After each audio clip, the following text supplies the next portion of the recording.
Indian super ലീഗിന്റെ ചരിത്രത്തിൽ ആദ്യമായാണ് കേരള ബ്ലാസ്റ്റേഴ്സ് മോഹൻ ബഗാൻ സൂപ്പർ ജയൻസിനെ തോൽപ്പിക്കുന്നത്. കരുത്തരായ ബഗാനെ അവരുടെ തട്ടകത്തിൽ മറിച്ചിടുന്നത് ബ്ലാസ്റ്റേഴ്സിന്റെ ബെഞ്ച് സ്ട്രെങ്ത് കൂടിയാണ് പ്രകടമാകുന്നത്. ഈ സീസൺ തുടങ്ങും മുമ്പേ തന്നെ പരിക്കിനാലും വിലക്കിനാലും വരഞ്ഞ മഞ്ഞപ്പടക്ക് ഏറെ മുന്നോട്ട് പോകാനാകുമോ എന്ന് തോന്നിപ്പിച്ചിടത്തു നിന്നാണ് പോയിന്റ് ടേബിളിൽ ഒന്നാം സ്ഥാന കസേരയിൽ ഇരുന്ന് ചുറ്റുമുള്ളവരെ നോക്കുന്നത്. പരിശീലകൻ ഇവാൻ വുക്കോമനോവിച്ച് മാറ്റിയെടുത്തതാണ് ബ്ലാസ്റ്റേഴ്സിനെ. ഒരു പറ്റം യുവതാരങ്ങളെ കൊണ്ട് മാജിക് കാണിക്കുകയാണ് മജീഷ്യനായ ഇവാൻ. മുഹമ്മദ് അസ്ഹർ കിടിലൻ കളിയാണ് പുറത്തെടുക്കുന്നത്. വിപിൻ മോഹന് പകരക്കാരനായാണ് അസ്ഹർ കളത്തിലെത്തുന്നത്. മുംബൈ സിറ്റി എഫ്സിക്കെതിരായ മത്സരത്തിൽ പരിക്കേറ്റ വിപിനെ പുറത്തിരിക്കേണ്ടി വന്നപ്പോൾ അദ്ദേഹത്തിന്റെ സ്ഥാനത്തേക്ക് നിയോഗിച്ചതാണ് മറ്റൊരു മലയാളി കൂടിയായ അസ്ഹറിനെ. പിന്നീട് കണ്ടത് ഹീറോയാകുന്ന അസ്ഹറിനെ. ബഗാനെതിരായ മത്സരത്തിൽ ആദ്യ പകുതിയിൽ ഞെട്ടിച്ച പ്രകടനമായിരുന്നു താരത്തിൻ്റെത്.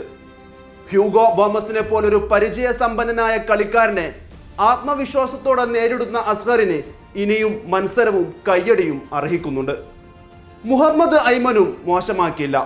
ഗോൾ കീപ്പർ സച്ചിൻ സുരേഷും പാറ പോലെ ഉറച്ചു നിൽക്കുന്നു.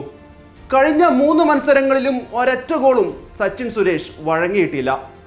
ഇതുവരെ കളിച്ച 12 മത്സരങ്ങളിൽ 5 ക്ലീൻ ഷീറ്റുകളാണ് താരത്തിന്റെ അക്കൗണ്ടിൽ. രാഹുൽ കെ.പി, സൗരവ് മൊണ്ടൽ തുടങ്ങിയവരും തങ്ങളുടെ റോളുകൾ ഭംഗിയാക്കുന്നു. ബഗാനെതിരെ ഗോൾ നേടാൻ സുവർണാവസരം ലഭിച്ചെങ്കിലും രാഹുലിന് ഫിനിഷിംഗിൽ പിഴച്ചു. വരും മത്സരങ്ങളിൽ അദ്ദേഹം അത് മെച്ചപ്പെടുത്തുമെന്ന് പ്രതീക്ഷിക്കാം.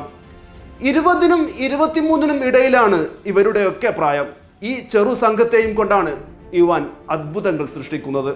ഗോൾ വേട്ടക്കാരിൽ ഒന്നാമതായ ദിമിത്രിയോസ് ഡയമൻഡക്കോസ്, എതിരാളികളെ കബളിപ്പിച്ച് അതിവേഗത്തിൽ മുന്നേറുന്ന കോമി പെപ്ര, കടുകട്ടിയുള്ള പ്രതിരോധമൊരുക്കുന്ന മാർക്കോ ലെസ്കോവിച്ചും പിന്നെ ഡ്രിൻസിച്ചുമൊക്കെ ബ്ലാസ്റ്റേഴ്സിന്റെ ശക്തി കൂട്ടുന്നു. ബ്ലാസ്റ്റേഴ്സിന്റെ ഈ വിദേശ സംഘം യുവ കളിക്കാരോട് കാണിക്കുന്ന കരുതലും സ്നേഹവും എടുത്തു പറയേണ്ടതാണ്.